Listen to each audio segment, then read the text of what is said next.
How Nate Bargatze became Jimmy Fallon's favorite comedian is the ultimate underdog story of a small town Tennessee kid hitting it big in New York City. But it almost didn't happen. Yeah, when she packed her suitcase, I mean, I would have almost quit comedy at that point.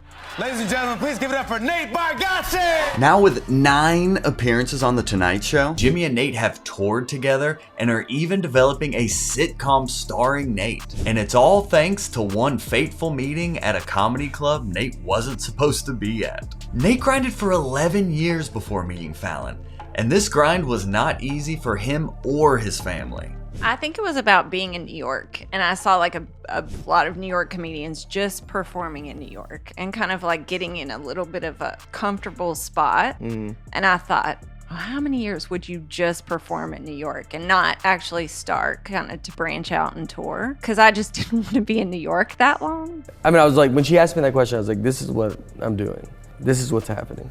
So whether it happens, it doesn't, but there's no plan B. I love this. This is what I want to do. Even if he did perform on the road, it wasn't glamorous. And back then you're like, I mean, you're making $1,500, $1,200 for the week. And I'm paying for my whole flight and sometimes hotel. 6-hour drive just to have a lady tell me that I wasn't funny. And fortunately, he had some early success to keep him and his wife going, with appearances on CMT, Conan, and his Comedy Central special. Nate's hard work paying off is very inspiring for a young comic like me, that staying consistent can lead to maybe one day hearing Jimmy Fallon say, "Joel Byers, everyone!"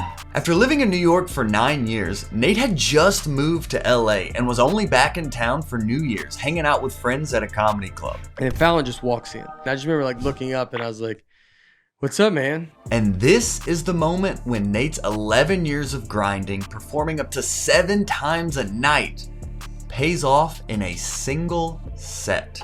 I am trying to murder. And so I get off stage and we just see him leave. Don't hear from him, whatever. The set went great, and Nate became an instant favorite of Fallon. But Jimmy had way bigger plans for Nate than just performing a 5-minute set on his TV show. What started as a random meeting in a comedy club became not just a friendship, but a partnership. They started going on tour together and even developing a sitcom. The next day they call and they say they want to talk to me about producing a sitcom. So this was my first time ever being in that world. And so he wanted to do like Letterman. Jimmy sees a sitcom star in Nate like David Letterman did with Ray Romano, where at the show's height, Ray Romano was making $2 million per episode. So this is no small vision Jimmy has for Nate. And just like the random meeting between Jimmy and Nate were eerily fateful, so are the similarities between Nate and Ray Romano. Before being discovered, both had been doing comedy just above 10 years. Both have a likable, dry, deadpan delivery, and both do family-friendly comedy perfect for a sitcom. The only difference, for now, is Ray's sitcom went on to win 15 Emmys, and Nate's is still in limbo. Obviously mine have never gone. This was 8 years ago. We did it twice. They never went anywhere. But what happened to his show? I just had Nate on my podcast and didn't think to ask him about this. So it's gotta be time for round 2. All I could find out about the show is this IMDb page for Untitled Nate Bargatze Project. They described it as based on the life and comedy of Bargatze.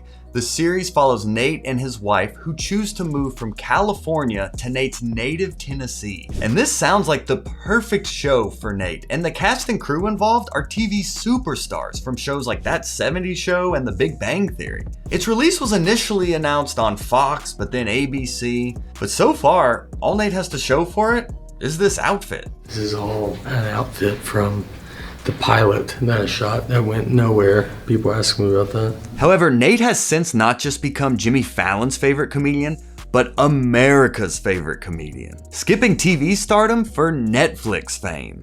The Netflix specials and the stand-ups, the half hour, those are the things that pushed me to the next level. Nate quickly grew from working comedy clubs to theaters and now arenas as the face of Netflix comedy. He has built his career on the motto, once you get comfortable, it's time to make a change. And he did this in a major way, now releasing his newest special on Amazon instead of Netflix. I recently did a video about the death of Netflix specials, and Nate's big move to Amazon may be the nail in the coffin. People did ask about going to Amazon versus Netflix. I'm going to get to own my special at Amazon. So that was important to me with this one, is I've never owned this special. But most importantly, Nate's wife is still on board, despite being a popular topic in his material. You're You have trying to be to kind of passionate. and you're trying to get a joke could come out of it. So if I shut it down, I could be like, there goes that purse. Yeah. Nate's wife has been with him since the beginning, and a big reason for how he became Jimmy Fallon's favorite comedian. Which reminds me, I'm comedian Joel Byers, and please subscribe so my wife doesn't make me get a real job.